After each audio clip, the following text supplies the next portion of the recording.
Welcome to Sexy in Your 60s.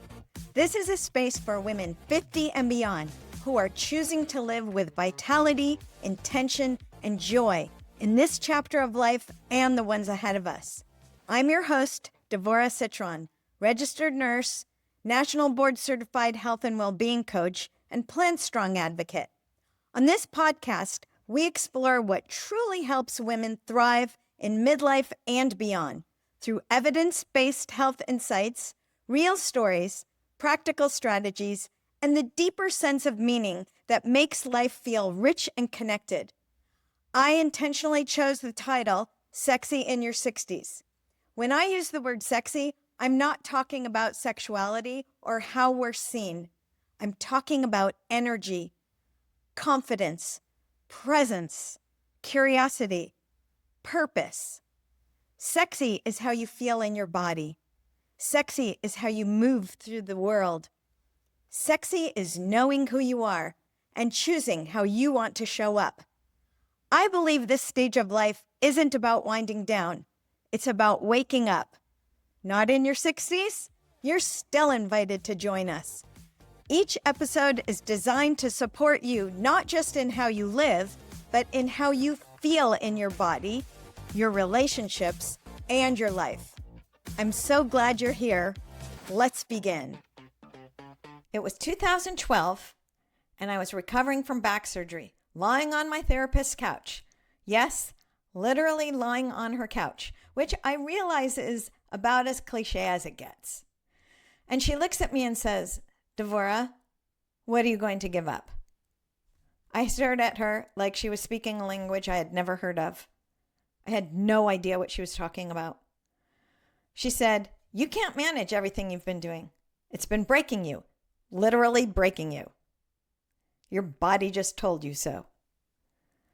And then she asked me the question I was not prepared for. What would happen if you stopped being the one who coordinates everything? The holidays, the family gatherings, the plans. What would happen if you just stopped? I answered her without even thinking about it. We wouldn't get together. There's a Yiddish word, balabasta. It means the woman who runs the home, keeps everyone fed, pulls everything together, the one the whole operation depends on. It's meant as a compliment. And I had been living inside that role for so long, I couldn't tell where the role ended and where I began. I was the coordinator, the host, the one who made the holidays happen, who kept the family connected, who designed the experience and made sure everyone showed up for it. That was my story about myself. I had no idea it was a story. I just thought it was who I was.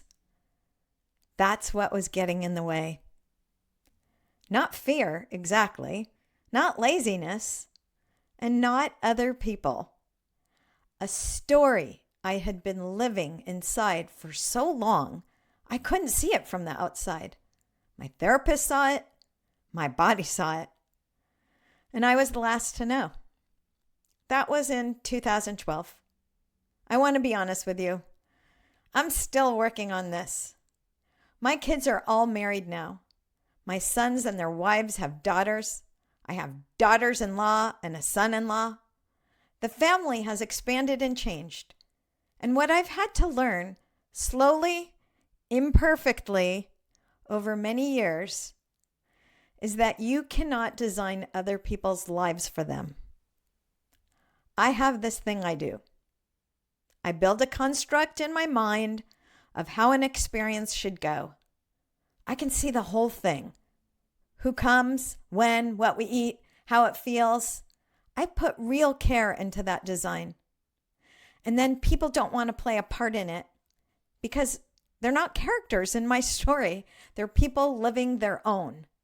The clinging, that's the word for it. Clinging to the design. And it keeps you from actually being present in the experience that you're supposed to create. I've had to learn over and over how to let go. Not of the people, not of the love, just the blueprint. A few weeks ago, my son-in-law called. He wanted to plan a surprise birthday weekend for our daughter, and he was inviting us to come. He had already chosen the restaurant, a place he knew she had been wanting to go. He had the whole thing designed. His design, not mine. The restaurant was a sushi experience. 12 guests maximum. A chef's tasting of 17 courses. It was magnificent and specific and carefully curated. I'm vegan, so I called ahead, as I usually do. The restaurant was gracious. They offered to make me a bowl of udon and tempura. Really lovely of them. And I thought about it a lot. I talked over and over to my husband about it more than once. I kept coming back to the same thing. If I'm sitting there with one bowl of udon while everyone else is moving through 17 courses together, I'm not really in the experience. I'm adjacent to it. I should say I don't have a medical reason for eating the way I do. It's a choice I make because I believe in it, and I think of it as a nutritional invitation rather than a restriction. But it's a choice, and choices can be revisited. I decided not to be vegan that night. We had 17 courses. We sat around the table for hours, and it was one of the best nights. I didn't get my own way. I showed up inside someone else's plan. And what I got was better than anything I would have designed. So here's what I want to ask you. What's the story you're living inside right now that you cannot see from the outside? Maybe it's a role you've been playing for so long, it feels like identity. The one who holds it together. The one who doesn't ask for help. The one who keeps going no matter what. The one who doesn't need anything. Maybe it's a belief about what you're allowed to want, or what's realistic at this stage, or what other people need from you versus what you actually have left to give. Maybe it's a blueprint you've been clinging to for your family, your relationships, your own life that is keeping you from being present in the actual experience. That thing, the one that just came up when I said that, that's probably it. I'm going to tell you it's not easy to put down. It took back surgery and a therapist and more than a decade of practice and a really good sushi dinner for me to start getting it. But I will tell you this.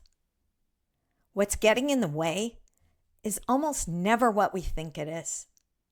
It's not the circumstances. It's not other people. It's the story we've been telling ourselves for so long, we stopped noticing we were telling it.